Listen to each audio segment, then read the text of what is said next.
मैं आवाज़ परिवार से प्रीति कुलश्रेष्ठ और मेरे साथ हैं आज हमारे प्रभु जी श्री कृष्णपाद जी। तो आजकल जो समाज में उत्पन्न हो रही हैं वैवाहिक समस्याएं, मैरिटल डिस्प्यूट, तो कुछ मन में सवाल थे।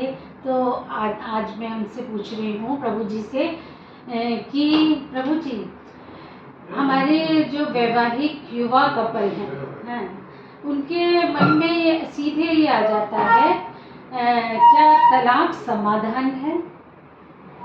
अगर वो लोग बोलते हैं ना, तो आपका क्या विचार रहेगा? यदि वो लोग बोलते हैं हाँ, तो आपका क्या विचार रहेगा? इसकी हमें जड़ पे जाना पड़ेगा। किसी भी रिश्ते की जड़ क्या है, वो रिश्ता बना क्यों है? हर रिश्ते के पीछे एक उद्देश्य है। तो जो भी रिश्ते हैं, वैवाहिक रिश्ते हैं, शास्त्रों के अनुसार उसके पीछे एक उद्देश्य है। वो एक आश्रम है, गृहस्थ आश्रम, जिसका उद्देश्य भगवत प्राप्ति, कि पति पत्नी साथ में रह के भगवान की भक्ति करें, भगवान के धाम जाएं।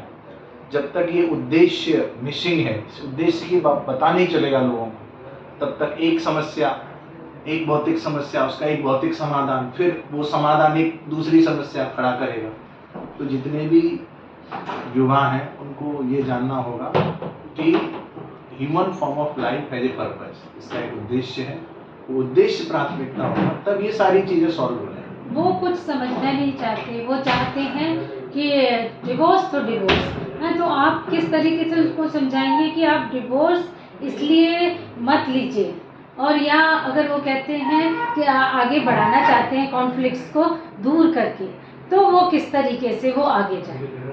तो जब रूट पे ही, जड़ पे ही समस्या होगी, तो फिर आगे की समस्या तो कैसे सॉल्व? हाँ, तो उसको कैसे सॉल्व किया? वही है, सोसाइटी में हम भगवत गीता की टीचिंग्स को प्रोमिनेंट करें, टीचिंग्स फैलाएं, और युवाओं को अवसर दें, ज़्यादा से ज़्यादा भगवत गीता हम समझें, उनको समझाएं, तभी जाके चीज़ें समझ में आएंगी। और ऐसा एक केस भी है, एक प्रभुपाद की बुक्स पढ़ी, एक पति पत्नी थे, वो डाइवोर्स करने वाले थे, दोनों के पास श्रीला प्रभुपाद की पुस्तक मिली, दोनों ने पढ़ी, उनको समझ में आया कि लाइफ का हायर पर्पज है, तो दोनों आपस में मिलके फिर से भक्ति करने लगे। प्रभु जी, हम चाहते हैं एक सॉल्यूशन, कुछ कि आप कुछ शब्दों में कि ऐसा करना चाहिए, वो कुछ बताएं। हरे कृष्ण महामंत्र का जप करना चाहिए, भगवत गीता का अध्ययन करना चाहिए, और ये समझना चाहिए हम सभी भगवान कृष्ण के अंश हैं, और हमारा जो शाश्वत संबंध है वो भगवान कृष्ण से है। जब उनसे संबंध बनाएंगे तो यहाँ के सारे संबंध सही काम करेंगे।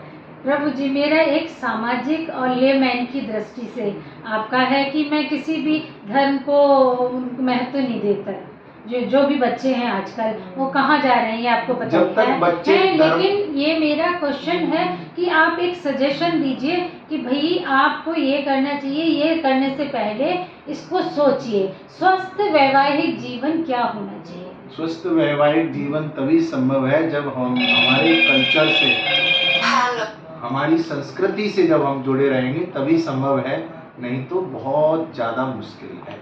अच्छा, तो आप कहना चाहते हैं कि जो भी हम करें अपनी लाइफ में, उसको एक बार पुनर्विचार करें, और उसके बारे में कि कहाँ उसमें कमी आ रही है, उसमें से हम उसको नोट डाउन करें कि कौन कौन सी कमियों में हम मैच कर रहे हैं और किन कमियों में हमें कवर करने की ज़रूरत है। तो उन कमियों पे काम करके, और जैसा कि प्रभु जी ने कहा आध्यात्म की शरण में जाइए, तो ये सच बात है कि आध्यात्म का जीवन में होना बहुत ज़रूरी है। उससे एक सकारात्मकता आती है, एक विचार में नई ताजगी उत्पन्न होती है।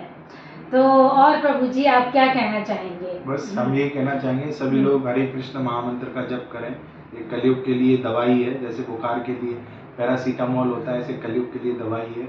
भगवान के नाम का जप करें, भगवत गीता का अध्ययन करें, भगवान का प्रसाद ग्रहण करें, और अपने सनातन संस्कृति से, अपने कल्चर से जुड़ें। धन्यवाद, धन्यवाद।